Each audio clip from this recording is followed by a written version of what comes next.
சேனலை சப்ஸ்கிரைப் செய்யாதவங்க சேனலை சப்ஸ்கிரைப் செஞ்சுக்கிட்டு செய்திகளை தெரிந்து கொள்ளும்படி அன்புடன் கேட்டுக்கொள்கிறேன். வணக்கம். முக்கிய செய்திகள். தமிழகத்தில் மாற்றத்தை உருவாக்க வேண்டும் என்ற முனைப்புடன் ஆட்சிக்கு தாவேக அரசு வந்துள்ளது. அதற்கேற்றபடி பல்வேறு திட்டங்களை முதலமைச்சர் மேற்கொண்டு வருகிறார். இந்நிலையில் மேல் சபையை கொண்டு வர முதலமைச்சர் விஜய் திட்டமிடுகிறாரா என்ற கேள்வி அதிகாரிகள் தரப்பில் சைலண்டாக பேசப்பட்டு வருகிறது. தமிழகத்தில் விஜய் மேல் சபையை அமலாக்கப் போகிறாரா என்ற கேள்வி எழும்பியுள்ளது. இதில் வழக்கமான அரசியல்வாதிகளை தவிர்த்து டாக்டர், ஆசிரியர்கள், கலைஞர்கள் போன்ற வல்லுநர்கள் உறுப்பினர்களாக இருப்பார்கள் எனவும், அறிவார்த்தமான சபை என்பதால் தவறான அல்லது அவசரமான சட்டங்கள் வருவதை முன்கூட்டியே இதனால் தடுக்க முடியும் எனவும், ஆனால் 1986இல் எம்ஜிஆர் காலத்தில் இது தமிழ்நாட்டில் ரத்து செய்யப்பட்டது. இதைத்தான் மீண்டும் விஜய் கொண்டு போகிறார் என்றும், அதாவது மேல் சபையை கொண்டு வருவதற்கான சட்ட மசோதாவை நிறைவேற்றி டெல்லிக்கு அனுப்புவோம் எனவும், நாடாளுமன்றத்தில் இதனை தாக்கல் செய்ய மத்திய அரசு முரண்டு பிடித்தால் அதை வைத்து பாஜகவுக்கு எதிரான அரசியலை செய்யலாம் எனவும், ஒருவேளை மசோதாவை நாடாளுமன்றத்தின் தாக்கல் செய்யப்பட்டு வாக்கெடுப்பு நடத்தினால் பாஜக, திமுக, அதிமுக ஆதரித்துதான் ஆக வேண்டும் எனவும், அல்லது அக்கட்சிகள் எதிர்ப்பு தெரிவித்து மசோதாவை தோற்கடித்தால் அதை வைத்து தமிழகத்தில் அக்கட்சிகளுக்கு எதிராக அரசியல் செய்ய முடியும் என்றெல்லாம் ஆலோசித்திருப்பதாக தகவல்கள் கிடைத்துள்ளன. ஆக டாஸ்மாக் மேல் சபை என இந்த இரண்டு விஷயங்களை விஜய் தமிழ்நாட்டில் கொண்டு வந்தால் அது நிஜமாகவே ஒரு புரட்சியாக பேசு பொருளாகும் என்ற தகவல் வெளியானது. அதிமுக கூட்டணியிலிருந்து புரட்சி பாரதம் கட்சி அதிகாரப்பூர்வமாக வெளியேறியுள்ளது. சென்னையில் செய்தியாளர்களிடம் பேசிய கட்சியின் தலைவர் பூவை ஜெகன்மூர்த்தி, சட்டமன்ற தேர்தலோடு அதிமுகவுடனான கூட்டணி ஒப்பந்தமும் நிறைவடைந்து விட்டதாக தெளிவுபடுத்தியுள்ளார். காஞ்சிபுரம் பாளையசிவரத்தில் 5 மாத கர்ப்பிணி மனைவியை கணவன் கழுத்தை நெரித்துக் கொன்ற சம்பவம் அதிர்ச்சியை ஏற்படுத்தியுள்ளது. காஞ்சிபுரம் பழைய சிவபுரத்தை சேர்ந்த சோமசுந்தரம் ஊர்காவலராக பணியாற்றி வந்தார். அவருக்கு வயது 28 என்றும், இவரும் ஆனம்பாக்கத்தை சேர்ந்த சோனியா வயது 28 என்பவரும் கடந்த 8 மாதங்களுக்கு முன் காதல் திருமணம் செய்து கொண்டுள்ளனர். இருவரும் சோமசுந்தரத்தின் வீட்டில் வசித்து வந்த நிலையில் சோனியா 5 மாத கர்ப்பிணியாக இருந்தார். இந்நிலையில் கடந்த சில மாதங்களாகவே தம்பதியினர் இருவருக்கும் இடையே அடிக்கடி தகராறுகள் ஏற்பட்டு வந்துள்ளன. இதனால் சோனியா தனது தாய் வீட்டுக்கு சென்று விட்டார். கடந்த செவ்வாய்க்கிழமை அதிகாலை சோனியா தனது தாயார் வீட்டில் இருந்தபோது அங்கு வந்த சோமசுந்தரம், உன் வயிற்றில் வளரும் குழந்தைக்கு நான் அப்பா இல்லை என மனைவியுடன் சண்டையிட்டுள்ளார். மேலும் சோனியாவின் கழுத்தை நெரித்து கொலை செய்துவிட்டு அங்கிருந்து தப்பியோடியதாக கூறப்படுகிறது. தகவல் கிடைத்ததும் சாலவாக்கம் காவல்துறையினர் சம்பவ இடத்திற்கு விரைந்து சோனியாவின் உடலை மீட்டு பிரேத பரிசோதனைக்காக செங்கல்பட்டு அரசு மருத்துவமனைக்கு அனுப்பி வைத்தனர். பின்னர் அதே பகுதியில் பதுங்கியிருந்த சோமசுந்தரத்தை போலீசார் கண்டுபிடித்து கைது செய்தனர். PNS சட்டத்தின் பிரிவு 302 இன் கீழ் வழக்கு பதிவு செய்யப்பட்டது. தனக்கு குழந்தை பெற்றுக்கொள்ள முடியாத ஒரு மருத்துவ நிலை இருப்பதால் தனது மனைவி மீது சந்தேகம் ஏற்பட்டதாக அவர் போலீசிடம் வாக்குமூலம் கொடுத்துள்ளார். தஞ்சாவூரில் எச்சில் துப்பியதை தட்டி கேட்டவரை மதுபோதையில் இருந்த இளநீர் வியாபாரி அரிவாளால் கையை துண்டாக வெட்டிய சம்பவம் பதைபதைக்க வைத்துள்ளது. பிரபல ஆடை வடிவமைப்பாளர் ஜாய் கிறிஸ்டல்டாவுடனான குழந்தை உரிமை கோரல் சர்ச்சையில் DNA பரிசோதனை முடிவுகள் வெளியானதைத் தொடர்ந்து பிரபல சமையல் கலைஞரும் நடிகருமான மாதம்பட்டி ரங்கராஜ் முக்கிய அறிவிப்பை வெளியிட்டுள்ளார். ஆடை வடிவமைப்பாளர் ஜாய் கிறிஸ்டல்டாவின் மகனுக்கு தந்தை மாதம்பட்டி ரங்கராஜ் தான் என்பது DNA பரிசோதனை மூலம் அதிகாரப்பூர்வமாக நிரூபணமானது. இதனைத் தொடர்ந்து மாதம்பட்டி ரங்கராஜ் வெளியிட்டுள்ள அறிக்கையில், குழந்தை ராகாவிற்கு தந்தையாக செய்ய வேண்டிய கடமைகளை கடந்த 6 மாதங்களாகவே நான் செய்து வருகிறேன் என குறிப்பிட்டுள்ளார். மேலும் குழந்தையின் எதிர்காலம் குறித்து பேசிய அவர், இனிவரும் காலங்களிலும் வாழ்நாள் முழுவதும் மகனின் எதிர்காலத்திற்கும் வளர்ச்சிக்கும் முழு பொறுப்புடன் ஒரு தந்தையாக துணை நிற்பேன் என தெரிவித்துள்ளார். நீண்ட நாட்களாக சமூக வலைதளங்களிலும் நீதிமன்ற வட்டாரத்திலும் விவாத பொருளாக இருந்த இந்த சர்ச்சை தற்போது முடிவுக்கு வந்துள்ளது.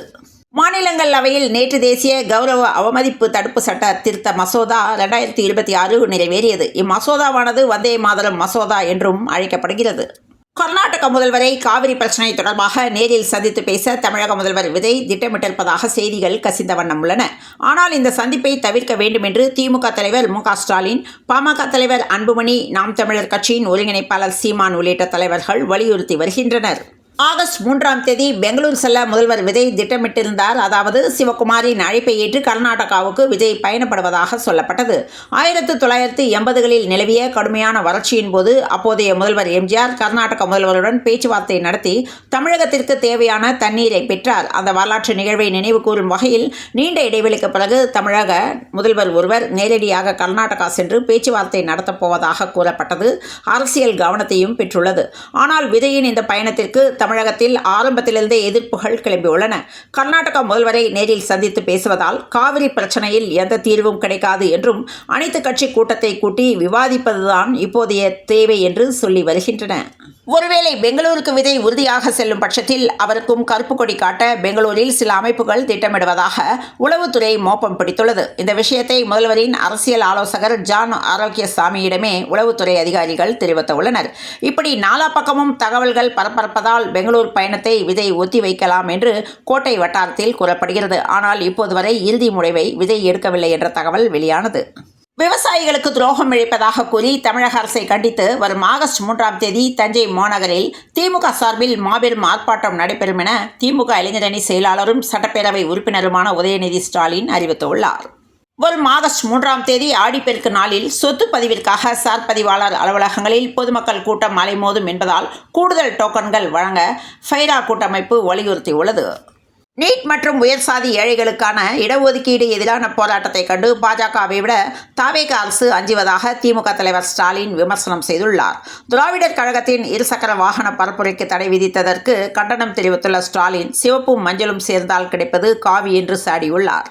திருவாரூர் மாவட்டம் பெருவாழ்ந்தானில் விளைநிலங்களை அழித்து முறைகேடாக அமைக்கப்படும் தனியார் சூரிய ஒளி மின் உற்பத்தி மையத்தை தமிழக அரசு உடனடியாக தடுத்து நிறுத்த வேண்டும் என நாம் தமிழர் கட்சியின் தலைமை ஒருங்கிணைப்பாளர் சீமான் வலியுறுத்தியுள்ளார். தமிழ் சினிமாவில் நட்சத்திர தம்பதிகளில் முக்கியமானவர் சூர்யா ஜோதிகா தம்பதி. சினிமா வாழ்க்கையிலும் தனிப்பட்ட வாழ்க்கையிலும் இருவரும் ஒருவருக்கொருவர் பக்கபலமாகவும் ஆதரவாகவும் இருந்து வருகின்றனர்.